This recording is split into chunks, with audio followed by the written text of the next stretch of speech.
The hearing room was cold, not just from the air conditioning, but from something sharper. A quiet undercurrent of condescension that filled the space before anyone even spoke. Karoline Leavitt knew the look. The polite smile just a little too forced. The eyes that scanned her resume like it couldn't possibly be real. She had seen it in green rooms and press pits. And now, she was seeing it across the committee dais. Adam Schiff wasn't hiding his opinion. He leaned back in his chair with the comfort of someone who had been there longer than anyone else in the room. A man who had spent years mastering the cadence of authority. His tone, his smirk, his rehearsed concern. And now, his focus was on her. Karoline had prepared. She always did. But nothing in her binder could fully prepare her for what it felt like to walk into a space already convinced you didn't belong there. She adjusted her microphone. Her voice was steady, professional, measured. She began her testimony with facts, border statistics, procedural breakdowns, policy inconsistencies. No opinion, just evidence. But Schiff wasn't interested in evidence. He waited until her second paragraph before interrupting. "I just want to clarify something," he said, lifting his hand slowly. "You've never actually worked in immigration enforcement, correct?" There it was. The first cut. Soft on the surface, sharp underneath. Karoline nodded. "I've worked in federal communications and legislative support related to immigration policy. My testimony reflects those findings." Schiff raised his eyebrows like he had caught something. Like her credentials had already cracked. "But no field experience," he said. "Not a border agent. Not a field officer. Not even a legal caseworker." There were murmurs behind her. Journalists scribbling things they'd already pre-written. Karoline didn't flinch.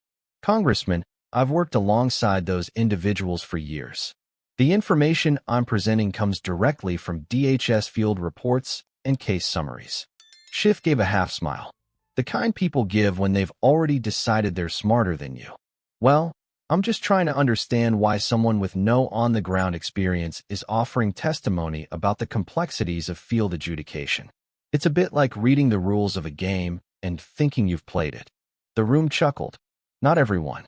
Just enough to make it feel like it was okay to laugh. Karoline paused. She knew what this was. Not a debate. Not an inquiry. A dismissal. And she knew what would happen next. More interruptions. More insinuations. Until whatever she had come to say was buried beneath smirks and rhetorical games. But she didn't lean back. She didn't lose her place. She leaned forward. And for a brief second, she let the silence stretch longer than it needed to. Because when you've been underestimated for long enough, you learn how to use quiet as a weapon. Karoline didn't raise her voice. She didn't match Schiff's tone. She didn't need to. Because her power wasn't in volume. It was in clarity. "Congressman," she said, her voice still steady. "If we dismissed every voice that hadn't worn a uniform, we would lose the majority of policy architects behind your own immigration bills." The room stilled. No laughter. No shifting chairs. Just stillness. Schiff blinked.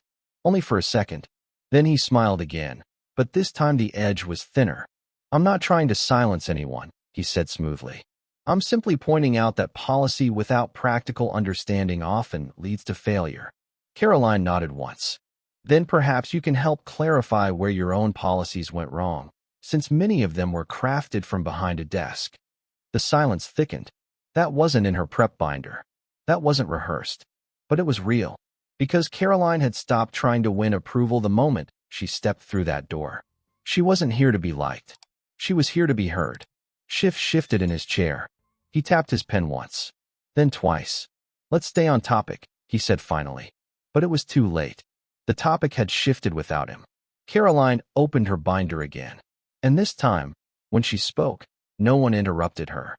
She outlined the failure of certain parole programs. She listed DHS timelines that contradicted official statements. She named regions where Border Patrol staffing had dropped below minimum safety levels. It wasn't dramatic. It was quiet, precise, relentless. Some members looked down at their notes. Others looked at Schiff. Because this wasn't the clash they had expected. This wasn't a flameout. This wasn't a young staffer folding under pressure. This was a woman who knew exactly how the room worked and refused to let it shape her voice. The second round of questioning was more direct. By now, Schiff had realized that polite dismissals would not be enough. So he adjusted. Gone were the passive smirks. In their place came sharper phrasing. More interruptions. The tone of a man trying to reassert control. Ms. Leavitt, he began, emphasizing the title like punctuation. You've repeatedly cited these DHS reports, but can you explain why several of the sources you quote were later redacted in official transcripts? Karoline turned the page in her binder. I can, Congressman. Those redactions occurred after the reports were submitted to oversight, not before. The original data was verified. What changed was what the agency chose to share publicly. Schiff narrowed his eyes. So you're accusing a federal agency of manipulating its own transparency procedures? No, Karoline replied calmly. I'm showing my work. Something more people in this chamber should try. There was a murmur in the room, but it wasn't laughter this time. It was something else. Recognition. Schiff leaned forward. I have to question whether this is about policy at all, or if it's just performance. You've made quite a name for yourself criticizing people in power. But criticism isn't the same as qualification. And that was when it happened. Karoline didn't pause, didn't blink. She just looked directly at him and said it. If criticism required your permission, Congressman, none of your voters would have a voice. It wasn't a soundbite. It wasn't planned. It was just true. And that made it more dangerous than anything scripted. Across the room, a staffer looked up from their phone. A cameraman shifted focus.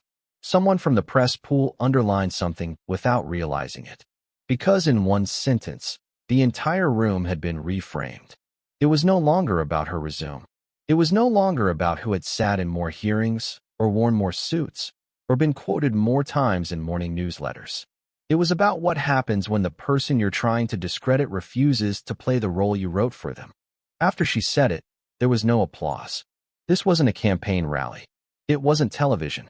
It was a federal hearing room where attention was currency and silence was a signal. And in that moment, silence belonged to her. Adam Schiff didn't speak right away. He adjusted his glasses. He looked down at his papers. And then, for the first time all morning, he didn't have a follow-up question.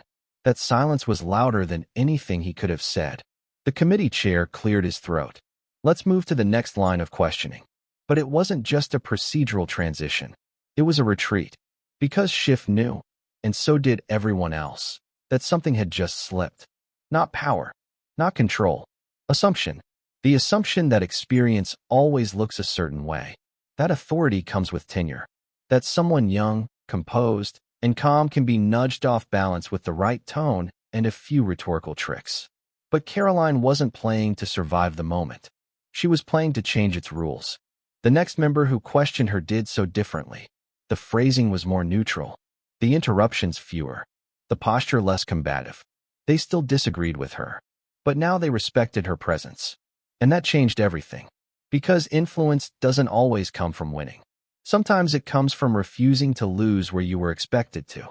By the end of her testimony, Karoline had not raised her voice once. She had not flinched. She had not gone off script. Because the script had never belonged to her in the first place. She closed her binder. She thanked the committee. And she walked out of the room without needing anyone to walk with her. Behind her, a few reporters exchanged looks. Some had already rewritten their headlines. Others didn't need to. The moment was already writing itself. Karoline didn't say anything as she stepped into the hallway. The cameras were already waiting. Not swarming. Not shouting. Just waiting. Because something had shifted. The footage from inside the hearing was already circulating. Clipped. Quoted. Passed from inbox to inbox like it meant something more than just politics. One sentence. 12 words. And yet the weight of it was unmistakable. If criticism required your permission, Congressman, none of your voters would have a voice. It wasn't just about Schiff. It wasn't even about the committee. It was about every room where someone was told they hadn't earned the right to speak. Every room where credentials were measured in conformity. Every room where composure was mistaken for compliance. Karoline hadn't come to prove her worth. She had come to show what it looked like when someone no longer asked permission to be heard. That night, she didn't watch the news. She didn't check the trending hashtags. She sat in her apartment, took off her shoes, read through the handwritten notes she had brought with her and never used. And she thought about her grandfather, the one who never finished high school but knew how to read people, who told her once, "Respect doesn't start with being loud. It starts with knowing when not to flinch." She had not flinched, and for once, that had been enough. By the next morning, the hearing room was being reset for another witness, another testimony, another round of rehearsed disapproval. But something was different now, because even in a place built to forget what happened the day before, a few people were still quoting what Karoline said, not with flair, not with drama, but with something quieter, something harder to fake. Respect, not the kind you demand, the kind you leave behind.